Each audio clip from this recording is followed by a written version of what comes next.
Staying in Tokyo, President Moon held a number of sideline summits with the PMs of Japan and China. Considering the flurry of diplomacy in this part of the world, taking center stage was, of course, North Korea. Our chief Cheongwadae correspondent Moon Connyoung has the details. On the sidelines of the South Korea-Japan-China trilateral summit, South Korean President Moon Jae-in on a day trip to Tokyo held multiple talks with Japanese Prime Minister Shinzo Abe and Chinese Premier Keqiang on Wednesday.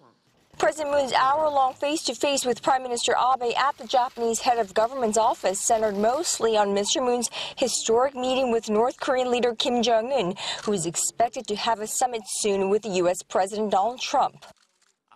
Prime Minister Abe stressed the importance of timing when it comes to easing sanctions on North Korea, saying North Korea cannot be rewarded just for closing down its nuclear test site or not launching ICBMs. There must be additional, more specific action by North Korea.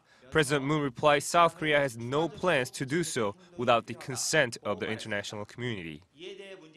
The two leaders also discussed ways for lasting peace settlement on the Korean Peninsula and agreed that Japan will be able to play an important role in maintaining peace and prosperity in the Northeast Asian region. Mr. Moon and Abe agreed that the issue of abduction victims is important for Japan in its efforts in normalizing diplomatic relations with North Korea. The South Korean and Japanese leaders' fourth bilateral summit in the last year ended on a more celebratory note at a luncheon meeting that followed. I would like to thank President Moon Jae-in for making this visit, especially as he approaches his one-year anniversary since being inaugurated.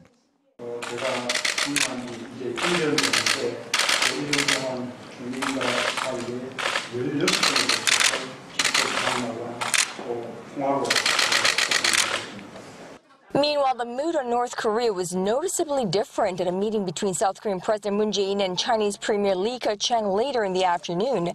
The two agreed on the importance of their joint efforts to peacefully denuclearize North Korea and saw eye to eye on the need to seize this rare opportunity for peace settlement on the Korean Peninsula created by the Inter-Korean Summit and the North Korea-U.S. Summit soon to take place.